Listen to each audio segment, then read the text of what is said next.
The tornado. Hiding from the wind is supposed to be how you survive a tornado, but if you think the wind is what kills you, you're wrong. The wind is just the delivery system. An EF5 tornado spins at over 480 kilometers per hour, faster than a Formula One car at full speed, and at that speed the air stops behaving like air and starts behaving like a conveyor belt for everything it has picked up. Gravel becomes buckshot. A fence post becomes a spear. Tornadoes have driven single pieces of straw into solid tree trunks, and a piece of lumber moving that fast will punch through a brick wall without slowing down, with you standing behind it making no difference at all. But let's assume you do everything right. You're in an interior bathroom in the tub with a mattress over your head, and in most tornadoes that actually works. However, the strongest tornadoes don't damage houses. They delete them, scraping the foundation clean and peeling the asphalt off the road outside. People sheltering inside have been picked up, carried the length of several football fields, and dropped. A handful were set down alive, which sounds like a miracle until you realize it means the tornado kept everyone else. After an EF5 passes, rescue teams don't always search for survivors. Sometimes they search for where the neighborhood went. The flash flood. Floods are supposed to be the slow disaster, the one you can walk away from, but the flash flood version kills you in minutes, and it doesn't need much water to do it. 15 centimeters of fast-moving water, barely enough to cover your ankle, is enough to knock an adult off their feet. 60 centimeters will pick up a car and carry it away, which matters because more than half the people who die in floods die inside their vehicles. But the depth isn't even the real problem. The real problem is what the water is. Floodwater isn't water. It's a moving slurry of mud, sewage, fuel, fence wire, and furniture, and once you're inside it, you're not swimming. You're being digested. Still, let's say you keep your footing. Flash floods travel ahead of the storm that made them, following dry creek beds and canyons like pipes, and the deadliest ones arrive with almost no warning at all. In 1976, the Big Thompson flood in Colorado sent a wall of water 6 meters high down a canyon and killed 144 people. Many of them never saw a drop of rain, because the storm was sitting kilometers upstream. That's the most disturbing thing about a flash flood. You can drown under a clear blue sky. The wildfire. A wildfire is supposed to be the disaster you can see coming, but if you think you can outrun one, you're wrong. A fast grass fire moves at over 20 kilometers per hour, and every 10 degrees of uphill slope roughly doubles its speed, because the flames preheat everything above them. You can sprint at about 20 kilometers per hour for roughly a minute on flat ground. The fire doesn't get tired. But the flames aren't actually your first problem. Radiant heat is. A large fire front cooks exposed skin from more than 100 meters away, and the air ahead of it can reach 300 degrees Celsius, hot enough that a single breath sears your airways shut. You don't need to be on fire to burn to death. And if that wasn't enough, the biggest fires eventually stop obeying the weather and start manufacturing their own.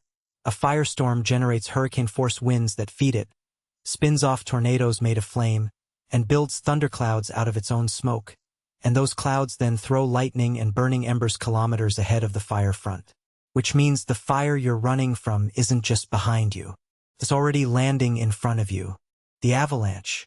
An avalanche looks like powder, and that's the trick, because if you think dying in one means being buried under soft snow, you're wrong.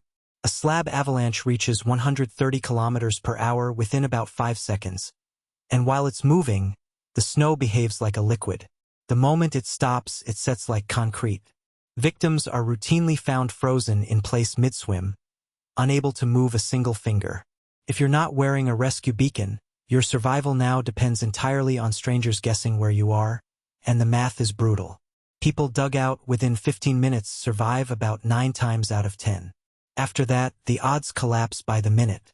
You can't dig yourself out, and you usually can't even tell someone where to dig, because under a meter of white in every direction, your brain loses track of which way is up. Mountaineers are taught to spit and feel which way it runs down their face. But here's the thing. Most avalanche victims don't run out of air, because there's plenty of it trapped in the snow around them.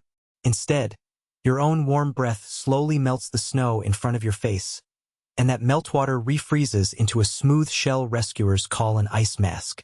The snow doesn't seal your mouth. Your own breathing builds the seal for it. The earthquake. The ground cracking open and swallowing people whole is a movie invention. Real earthquakes almost never do it, and honestly, the shaking itself is close to harmless. You could stand in an open field through the strongest earthquake ever recorded and probably walk away with nothing worse than motion sickness. Earthquakes don't kill people. Buildings do. When a concrete building fails, its floors come straight down and stack like pancakes. And whether you live depends on ending up inside one of the small accidental gaps rescuers call void spaces. So let's assume you get lucky. You're pinned but alive, with a slab resting across your legs. And this is where the earthquake plays its cruelest trick. Hours pass. The crushed muscle in your legs is quietly breaking down, leaking potassium and toxins into the tissue, but the weight of the slab is acting like a tourniquet, holding all of it dammed up in place. You feel strangely fine. Rescuers reach you on the second day. They cheer, they cut the rebar, they lift the slab, and everything your legs have been brewing for 30 hours floods into your bloodstream at once and stops your heart within minutes. Doctors call it crush syndrome, and it's the reason medics now start treatment before the weight comes off. You can survive the earthquake, the collapse, and 2 days in the dark and still be killed by the rescue. The tsunami. Thanks to the movies, you're probably picturing a giant curling wave, and that picture is wrong in every way that matters. A tsunami in the open ocean is almost invisible, often less than a meter tall, moving at 800 kilometers per hour, the cruising speed of a passenger jet. When it reaches shallow water, it slows down and stacks up, and what comes ashore isn't a wave you could surf. It's the entire sea level rising and refusing to stop, pushing inland for minutes on end.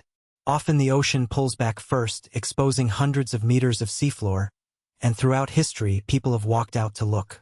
That withdrawal is the ocean loading. When the water returns, it moves through streets at 30 to 50 kilometers per hour, faster than you can run, and within seconds it stops being water. It becomes a churning mix of cars, roofs, glass, and concrete, and being a strong swimmer helps you roughly as much as it would inside a cement mixer. But let's say you reach something tall and hold on, and the first wave passes. This is the fact that has killed thousands of people. A tsunami is never one wave. The next ones arrive over the following hours, and the first is often not the biggest. In 2004 and again in 2011, some of the dead were people who had already survived and went back. The Pyroclastic Flow. If your mental image of dying in a volcano involves lava, there's genuinely good news. Lava is one of the slowest, most avoidable dangers on Earth, and most flows move slower than you walk. What you should be picturing instead is the moment the eruption column collapses.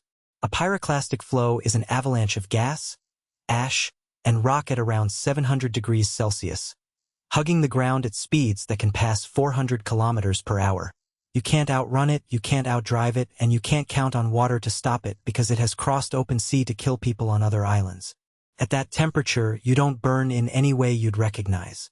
Scientists believe most victims at Pompeii died faster than a pain signal can finish traveling to the brain, every muscle contracting at once as the heat hit, which makes it, honestly, the most merciful death in this entire video.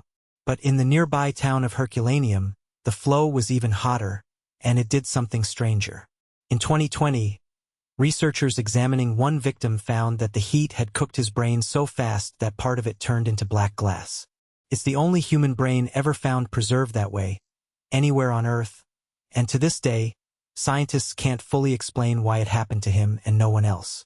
If you want to discuss this video or suggest an idea for the next one, join my Discord. Link in the description.